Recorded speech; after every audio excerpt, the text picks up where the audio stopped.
High, সলিউশনের series চলছিল, ঠিক আছে। আজকে নেক্সট আমরা পড়াবো Henry law, solubility of gas in liquid, ঠিক আছে। আমরা সলিবিলিটি সম্ভবত সেকেন্ড পার্ট বা থার্ড পার্টে বলা হয়েছিল যে সলিবিলিটি তিন রকমের হয়, ঠিক আছে। তাহলে একটা ছিল সলিউট ইন লিকুইড, ঠিক আছে। একটা সলিড ইন লিকুইড, সেকেন্ড ছিল লিকুইড ইন লিকুইড, যেখান থেকে রাউলস ল এসেছে, ঠিক আছে। এরপর হচ্ছে গ্যাস ইন লিকুইড, আর সেটা এক্সপ্লেন বাই হেনরি ল, ঠিক আছে। তাহলে আজকে পড়া হবে কি হেনরি ল। হেনরি ল, তাহলে হেনরি ল অ্যাকচুয়ালি কী? তাহলে এইটা কাকে এক্সপ্লেন করার জন্য এলো? এটা হচ্ছে গ্যাস ইন লিকুইড। কি বুঝতে পারলে কিনা বলো? তাহলে গ্যাসটা এখানে কে? সলিউট, যেটাকে বি দিয়ে প্রকাশ করা হয়, আর লিকুইড যেটা কোনো সলভেন্ট, ঠিক আছে, এটা এ দিয়ে প্রকাশ করলাম, ঠিক আছে। কোনো গ্যাস লিকুইডের মধ্যে ডিজলভ হবে, কোনো গ্যাস লিকুইডের মধ্যে ডিজলভ হবে, আর সেটাকে মাপা হয় মোল ফ্র্যাকশন দিয়ে। হ্যাঁ, মোল ফ্র্যাকশন দিয়ে, মানে কত গ্যাস। আচ্ছা, যেরকম সলিড ইন লিকুইড কীরকম মাপতে হবে? গ্রাম পার মোল, গ্রাম পার লিটার, মানে কত গ্রাম 1 লিটারের মধ্যে দেওয়া আছে। কিন্তু গ্যাসের ডিজলভ করা হবে, সেটাকে মোল ফ্র্যাকশন দিয়ে ডিটারমাইন করা হয়। কি বুঝতে পারলে কিনা বলো? ঠিক আছে, তাহলে এটা মুছলাম।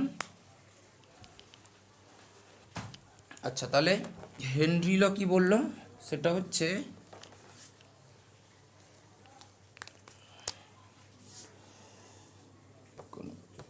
Gas solubility, gas solubility in liquid directly proportional pressure, directly proportional pressure of gas above liquid surface। মানে কি বলতে চাইছে? ধরো এইটা লিকুইড আছে, ঠিক আছে, এর এইখানে যত গ্যাস থাকবে ঠিক ততটাই প্রেসার দিলে ডিজলভ হবে। তাহলে pressure of gas above liquid surface. কি বুঝতে পারলে? আচ্ছা, তাহলে gas solubility of gas in liquid, তাহলে এটাকে কি দিয়ে প্রকাশ করা হয়? মোল fraction, mole fraction of gas. কি বুঝতে পারলে কিনা বলো? মোল ফ্র্যাকশন অফ গ্যাস, এটা ডাইরেক্টলি প্রপোর্শনাল কার হবে বলো? প্রেসার। তাহলে এইটাই ছিল হেনরি ল, ঠিক আছে। এইটাকে উল্টে ডাল্টন আবার মডিফাই করেছে, ঠিক আছে। ডাল্টন তাহলে কি মডিফাই করলো? ডাল্টন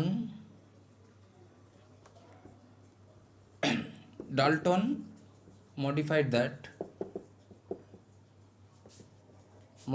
that এইটা ঠিক দেখো, যার মোল ফ্র্যাকশন বেশি হবে তার প্রেশার বেশি হবে। এইটা মানে সলিবিলিটি অফ গ্যাস, যার প্রেশার বেশি হবে তার উল্টোও তো বলতে পারি, কারণ কারোর প্রেশার বেশি হলে তার মোল ফ্র্যাকশন বেশি হবে। কারণ কি?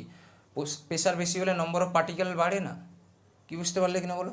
তাহলে এইটাকে ডাল্টন উল্টে কি বললো? যে কোনো প্রেশার অফ গ্যাস, সেটা ডাইরেক্টলি প্রপোর্শনাল, মানে pressure of gas solubility of gas in liquid, এটাও হতে পারে। কি বুঝতে পারলে কিনা বলো? ঠিক আছে, তাহলে এটা মুছলাম। তাহলে এইটা ডাল্টন মডিফাই করেছে এইটা, আর হেনরি লর কিন্তু এইটা, ঠিক আছে, মুছলাম। আচ্ছা, এবার কি? তাহলে pressure equal to proportional constant. আচ্ছা, পি ডাইরেক্টলি প্রপোর্শনাল যা ই অফ গ্যাস ইন লিকুইড, ঠিক আছে।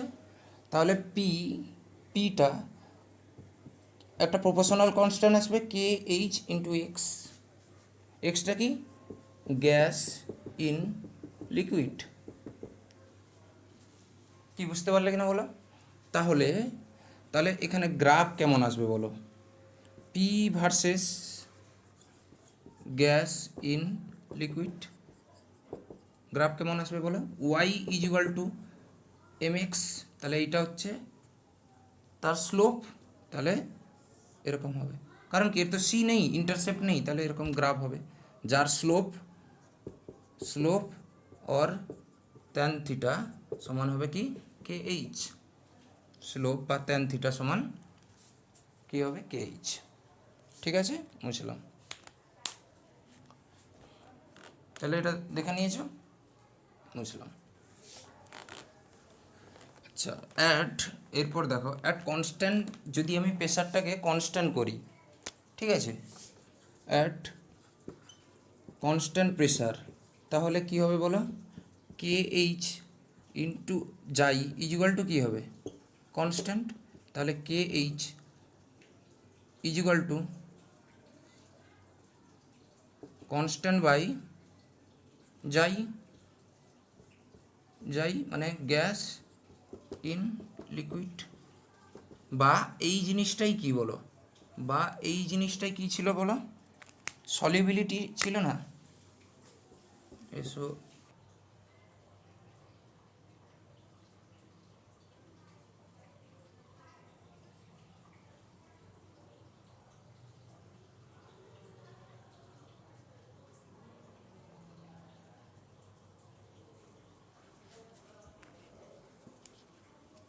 আচ্ছা হয়েছে।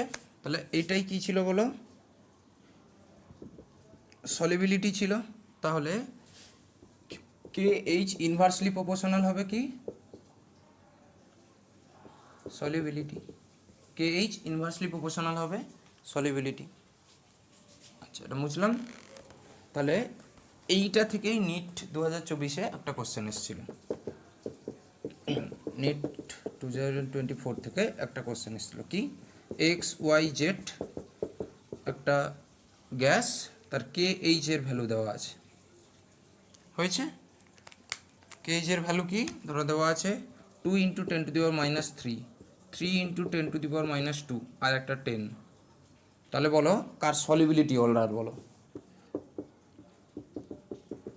সলিবিলিটি অর্ডার বলো। ঠিক আছে, তাহলে যার কেইজের মান বেশি তার সলিবিলিটি কী হবে কম, তাহলে এর কেইজের মান বেশি আছে, তাহলে জেডটা হবে লেস সলিবল।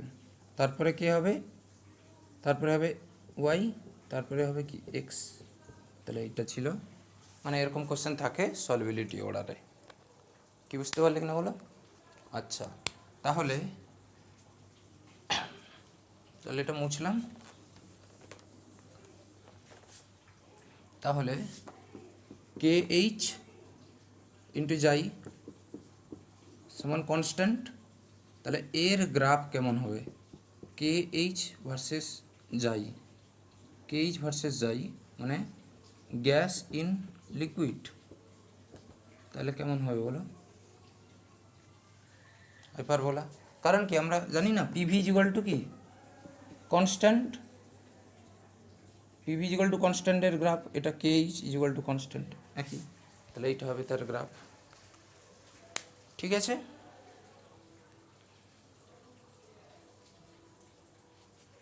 এবার হেনরি লতে লিমিটেশন কি, ঠিক আছে, এর হেনরি লর লিমিটেশনগুলো কি,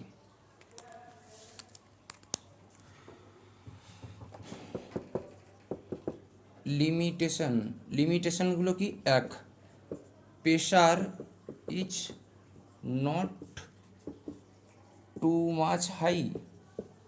আচ্ছা, যদি প্রেশার বেশি হয়, তুমি দেখেছো কি, ধরো একটা লিকুইডের মধ্যে বেশি প্রেশারে গ্যাস দিব, তাহলে এখানে তো লিকুইডগুলো এরকম ছিটকে পড়ে যাবে, তাহলে শুধু কে থাকবে, তাহলে প্রেশার যখন বেশি হয়ে যাবে, ঠিক আছে, তাহলে মোল ফ্র্যাকশন যাই সমান কত হয়ে যাবে 1। মানে মানে কি বললাম, গ্যাস একটা সলিউশন বানালাম, তাতে অনলি কি আছে, অনলি গ্যাস, এরকম পসিবল। সলিউশন মানে দুটো জিনিসেরই হবে, কিন্তু প্রেশার হাই করে দিলাম, গ্যাসের প্রেশার হাই করে দিলাম, সে সব লিকুইডকে বের করে দিল, দিয়ে তাকে আমরা সলিউশন বলতে পারবো কি, কি বুঝতে পারলে কিনা বলো। তাহলে গ্যাসেরই একাই গ্যাস থাকবে, তাহলে সেটা কোনো সলিউশন হলো, তাহলে সেটা সলিউশনই নয়, তাহলে প্রেশারটাকে টু হাই করা যাবে না। কি বুঝতে পারলে।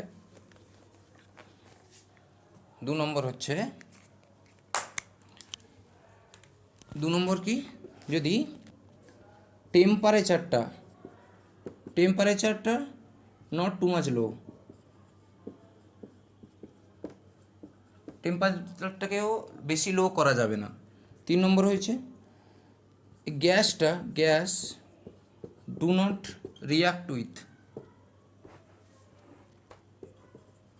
Do not react with solvent, যাতে যে গ্যাসটা দিলাম সলভেন্টের সাথে যদি রিয়াক্ট করে ফেলে তাহলে মুশকিল। 3 নম্বর কি, the gas do not dissociative in nature. তাহলে এগুলো হচ্ছে তার লিমিটেশন ছিল, মানে এগুলো যাতে কন্ট্রোল করা হয়। ঠিক আছে, তোমরা কোল্ড ড্রিঙ্কসের বোতলে দেখেছো, কোল্ড ড্রিঙ্কসের বোতল, ঠিক আছে, কোল্ড ড্রিঙ্কসের বোতল কি হয় বলো, পেপসি টেপসি তোমরা খেয়ে দেখেছো, এই ছিপিটা খুলে দিলেই হুস করে এরকম গ্যাস বেরিয়ে পড়ে না, লিকুইড। তাতে কেন? কারণ এখানে হাই প্রেসারে গ্যাস ভরা আছে, আর এইখানে কি লো প্রেসার, তাহলে গ্যাস হাই প্রেসার থেকে কি যাবে লো প্রেসারের দিকে, মানে যেগুলো কার্বোনেটেড প্রোডাক্টগুলো খাওয়া হয়। আচ্ছা, অনেকের কোশ্চেন থাকবে স্যার কেন কার্বোনেটেড কোল্ড ড্রিঙ্কসের মধ্যে দেওয়া হয়? তার কারণ হচ্ছে ডিউ টু দ্য টেস্ট, এবং কোনো ব্যাকটেরিয়াল ইনফেকশন যাতে না হয়, মানে কোনো ব্যাকটেরিয়াল যাতে না ছড়াতে পারে এই লিকুইডের মধ্যে, মানে অনেক দিন যাতে প্রিজারভেটিভ থাকে, এই জন্যই কার্বনেট কম্পাউন্ডগুলো মেশানো হয়, এবং ওয়াটারের টেস্ট বাড়ানোর জন্য কার্বনেট কম্পাউন্ড দেওয়া হয়। কি বুঝতে পারলে? আচ্ছা, ঠিক আছে। এরপরে দেখো অ্যাপ্লিকেশান, তাহলে লিমিটেশন হলো, এরপরে হচ্ছে অ্যাপ্লিকেশান।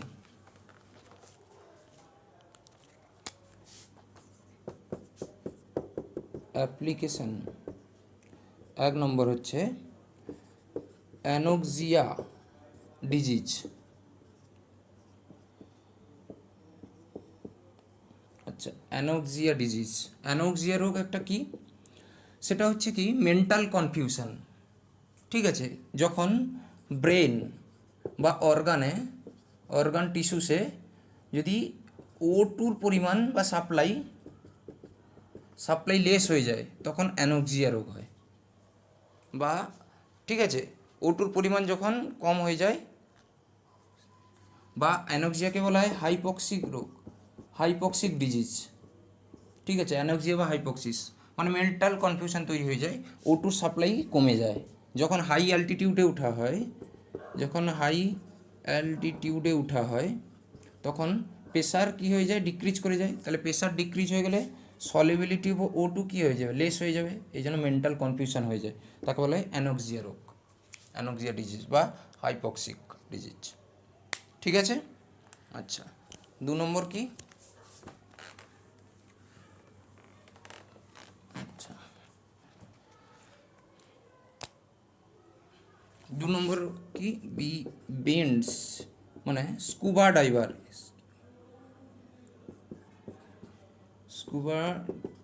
ডাইভাররা যখন ডিপ